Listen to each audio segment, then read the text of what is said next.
Podría estar en peligro la vida del presidente más querido y más votado del continente americano y uno de los más populares del mundo entero.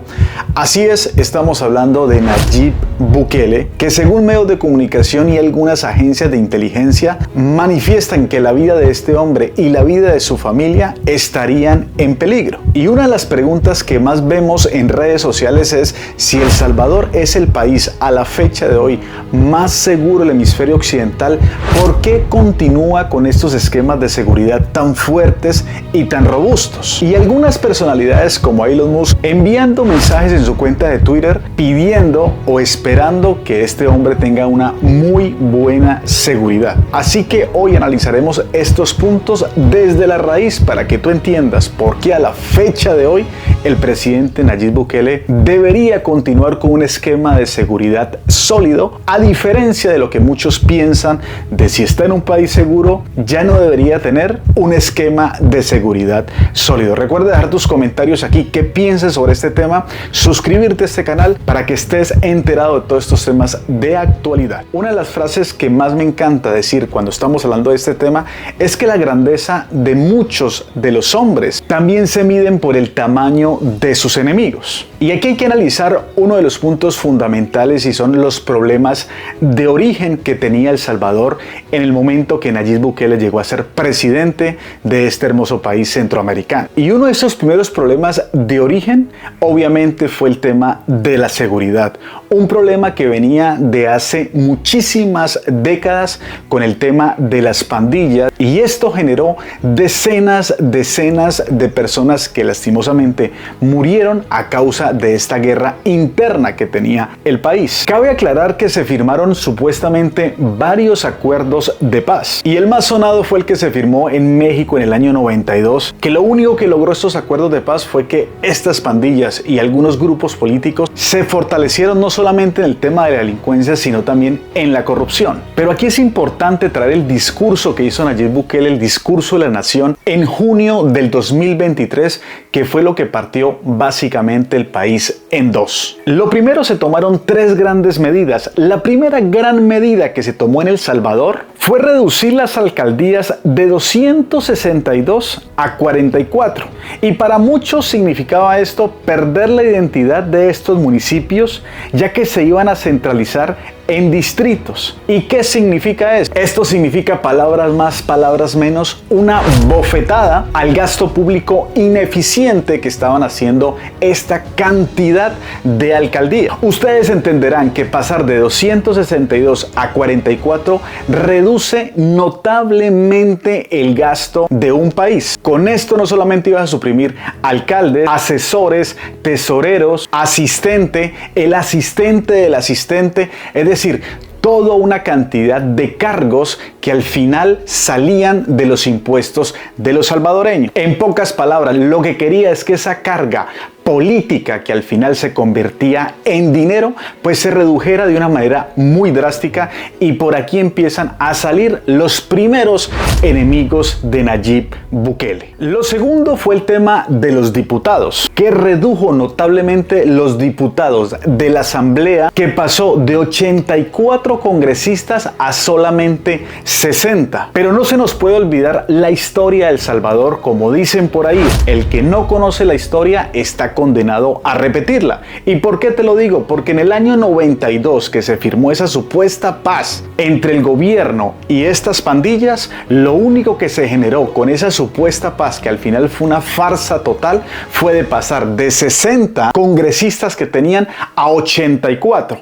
Es decir, que necesitaban darle de comer a todos estos que estaban haciendo parte de los supuestos diálogos de paz para que El Salvador fuese una nación de paz, que al final no lo lograron, y lo único que lograron los partidos tradicionales en ese momento de El Salvador fue dejar más gasto público y que más de estos congresistas llegaran al Congreso y al final no hicieran nada y se estuvieran robando los recursos y el dinero del pueblo. Ahí también salen muchísimos enemigos que podría tener Nayib Bukele. Y por último viene la gran guerra, la gran batalla frontal que le ha declarado Nayib Nayib Bukele, no solamente a los pandilleros, como fue nuestro primer punto, sino también a la corrupción. Y uno de los últimos grandes capturados, que era parte del gobierno Nayib Bukele, pero con esta política de anticorrupción, fue el arresto a su propio comisionado presidencial por aceptar sobornos. Y es aquí donde Nayib Bukele le hace un llamado al propio fiscal. Escuchen esto. Le quiero pedir en público de que investiguemos a todos los que están acá, para atrás y para adelante. Yo me imagino que pues no hay ningún problema, ¿no? Yo no voy a ser el presidente que no robó, pero se rodeó de ladrón. Pero que me recuerden como el presidente que no robó y que no dejó que nadie robara. Y al que robó lo metió a la cárcel. Pero como el dinero no es mío y yo no puedo dar lo que no es mío, pues yo no puedo permitir que toquen ese dinero que no es mío. Sería cómplice. Yo también sería ladrón. Y se los quiero decir a ustedes aquí en la cara, a todos, para que nadie me vaya a decir después, pucha, que el presidente me dejó abandonado, dejó que me metieran a la cárcel. No, le estoy diciendo en la cara, no me pidan que sea cómplice de algo ilegal porque no lo voy a hacer. Y yo no lo voy a investigar tampoco, lo va a investigar la fiscalía. Y ahí ni siquiera es el fiscal, son los fiscales que están a su cargo. Recuerda que si te gusta este tipo de información, suscríbete a este canal para que sigamos creciendo. Deja tu comentario. ¿Qué pensarías tú de los enemigos que se ha ganado Nayib Bukele por sacar a El Salvador del fango y convertirlo en uno de los países más tranquilos de todo el mundo entero? Le declara la guerra directamente a las pandillas, una de las organizaciones terroristas, como ellos lo nombraron, más peligrosas del mundo entero. Reduce las alcaldías y reduce el número de congresistas y se lanza con una guerra frontal con la corrupción. Por eso nos estamos preguntando al día de hoy, ¿cómo es posible que alguien tan impopular para la corrupción, para los delincuentes, todavía siga vivo? Y no solamente eso, sino que se ha enfrentado a estas grandes organizaciones criminales de forma directa, y algo que nos sorprende a todos al mismo tiempo. Es lógico pensar que las principales o las posibles amenazas hacia su vida o a su familia vengan directamente de estas pandillas, de estos grupos terroristas. Pero ustedes me creerían que aquí los peligrosos, aunque son obviamente peligrosos, podrían ser más bien estos delincuentes de cuello blanco que al final son los que manejan las esferas y el orden mundial o el orden regional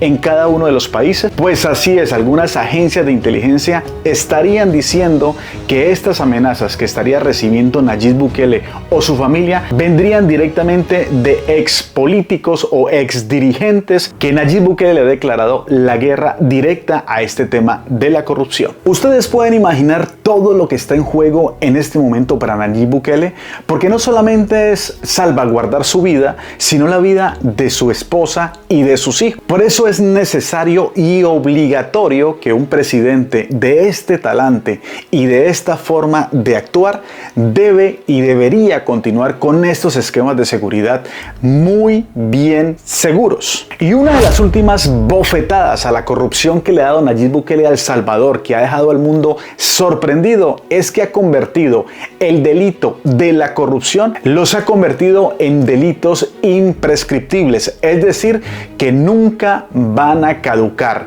Después de que se venzan los supuestos términos, si alguien quiere volver a reabrir una investigación de corrupción, lo puede hacer tranquilamente, y eso incluye a su propia persona. Por eso es que con este argumento se le calla la boca literalmente a todos los que dicen que el presidente de El Salvador también es un corrupto, porque él estaría autoflagelándose con esta propia ley. ¿O ustedes qué piensan? Y otro de los anuncios que ha generado más controversia en los que no son afines de Bukele es que en diciembre del 2023 anunció la creación también de una megacárcel, así como lo hizo con el SECOT para las pandillas, ahora una megacárcel para los corruptos, para los de cuello blanco que se están robando o se estarían robando o se han robado los dineros de los salvadoreños. ¿Ustedes qué piensan? Por eso, como lo dijo hace pocos días este evangelista, yo no soy un político, pero estoy agradecido por el presidente Bukele, porque Dios usa hombres y mujeres traer esos cambios. Pero yo creo que hoy, este día, hay más trabajo que realizar. Pero todos tenemos que tener esa misma visión. Nuestros corazones tienen que cambiar. Y solo Dios puede hacer eso. La palabra de Dios trae esos cambios. Lo que ha sucedido en El Salvador es literalmente un milagro. Y esperamos todos los que amamos la democracia que hombres como Bukele nunca les llegue a pasar nada para que El Salvador y la región siga creciendo en todos sus ámbitos. Así que me gustaría saber ustedes qué piensan de esta información. ¿Quiénes podrían estar detrás de estas amenazas? ¿Quiénes podrían estar gestando con acabar la vida del presidente de El Salvador, Nayib Bukele? Déjenlo aquí en los comentarios, porque lo cierto es que es una realidad, porque así como existe el bien, también existe el mal. Gracias por acompañarme en este video. Recuerda suscribirte, dejar tu comentario, dejar tu like, compartir esta información para que muchas personas se den cuenta que la grandeza de los hombres también se mide por el tamaño de sus enemigos. Adiós y hasta un próximo video.